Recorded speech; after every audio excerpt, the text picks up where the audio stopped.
సిద్దిపేట జిల్లా నర్మెట్టలో తుమ్మల నాగేశ్వరరావు మాట్లాడుతున్నారు. లైవ్ చూద్దాం. వడ్డీ కట్టుకోవాలి తప్ప ఆయనకు అప్పు తీరలేదు. అందుకని వాళ్ళని కాదని మన గెలిపించారు. కాబట్టి నాకు తెలుసు కష్టం ఉన్నదని. అయినా సరే 21,000 కోట్లు వాళ్ళ ఖాతాలో జమ చేయాల్సిందని చెప్పి పట్టుబట్టి మన రుణ విముక్తులు చేసినటువంటి మన రాష్ట్ర ముఖ్యమంత్రి. ఆయన ఎప్పుడు కలిసినా పల్లెల గురించి, అదేవిధంగా రైతుల గురించి, నేతన్నల గురించి, సామాన్యుల గురించి, కష్టజీవుల గురించి మాట్లాడే ముఖ్యమంత్రి మనకి దక్కటం మన అదృష్టం. అందుకని ముఖ్యంగా రైతాంగం పచ్చగా ఉంటే, రైతాంగం సంతోషంగా ఉంటే రాష్ట్రం సంతోషంగా ఉంటుంది. అదేవిధంగా రైతు ఏడ్చిన రాజ్యం ఎప్పుడూ బాగుపడదని ఆయన సూత్రం. అందుకని మనకు బాధలు ఉంటే ఉండొచ్చు, కానీ రైతుని బాధ పెట్టొద్దని చెప్తాడు.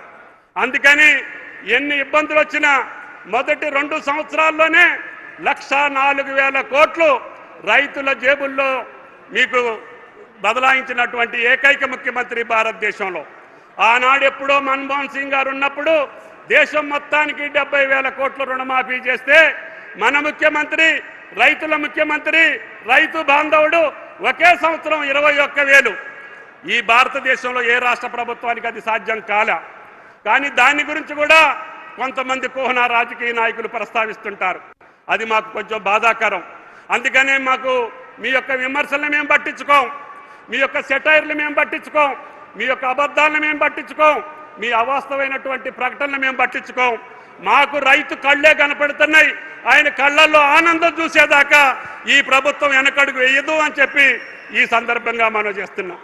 అందుకని రైతు భరోసా కూడా పంటల యొక్క భరోసా ఆయన చెప్పారు. అన్న ఎట్టి పరిస్థితుల్లో మనం రైతు భరోసా వేయాల్సిందే, రైతును ఆదుకోవాల్సిందే. 9,000 కోట్లు 9 రోజుల్లో రైతు ఖాతాల్లోకి జమ చేసినటువంటి ముఖ్యమంత్రి మన రేవంత్ రెడ్డి గారు. ఇదొక్కటే కాదు, పేద ప్రజల సంక్షేమం భారతదేశంలో ఏ రాష్ట్రం లేని సంక్షేమం జరుగుతుంది. అది పేదలకి సన్నబియ్యం కోసం రైతులకి బోనస్. ఏ రైతుకి కూడా ఎకరంలో పంట పండితే 25,000 రూపాయలు ఎంఎస్పి కాకుండా బోనసే వచ్చి ఈరోజు ఆనందంగా ఉంటున్నారు. భవిష్యత్తులో కూడా ఆయన ఆలోచన అదే. చిరుధాన్యాలకో, ఆయిల్ గింజలకో, లేకపోతే వేరే పప్పు ధాన్యాలకో ఏ పంట అయితే మనం దిగుమతి చేసుకుంటున్నామో ఆ పంటలకు కూడా మీరు ఆలోచన చేయండి. మేధావులు, రైతాంగం, రైతు సంఘాలు చెప్పండి, వాటికి కూడా బోనస్ ఇచ్చి రైతును ఆదుకోవాలనేది ముఖ్యమంత్రి గారి కోరిక. అందుకనే మేము అందరం కూడా రైతు సంఘ నాయకులను కోరుతున్నాం. రైతుకి ఏ పంటకి మేలైతే బోనస్ ఇస్తే రాష్ట్రానికి, రైతాంగానికి మేలు జరుగుద్దో, ఏ పంటలు మనం ఈ రాష్ట్రంలో పండించుకోవాలో ఆ యొక్క అవసరానికి తగ్గట్టుగా పంటలకి బోనస్ ఇచ్చేదానికి ముఖ్యమంత్రి గారు ఆలోచన చేస్తున్నారని చెప్పి మీకు ఈ సందర్భంగా మనం చేస్తున్నాం. మేము ఎన్ని కష్టాలున్నా ఈ రోజున అత్యధిక పంటలు పండించినటువంటి రాష్ట్రంగా, అదేవిధంగా ఈవెన్ ఆయిల్ ఫామ్ ఫ్యాక్టరీ ఈనాడు తెలంగాణ నడిగడ్డన ప్రారంభించడానికి కారణం ఈనాడు 30 జిల్లాల్లో పంట వస్తుంది. ఈవెన్ ముఖ్యమంత్రి గారి జిల్లా మహబూబ్ నగర్లో కూడా 10,000 ఎకరాలు పంట వస్తుంది. ఆ పంట నేను అశ్వారావుపేటకి తీసుకెళ్లాల్సి వస్తుంది.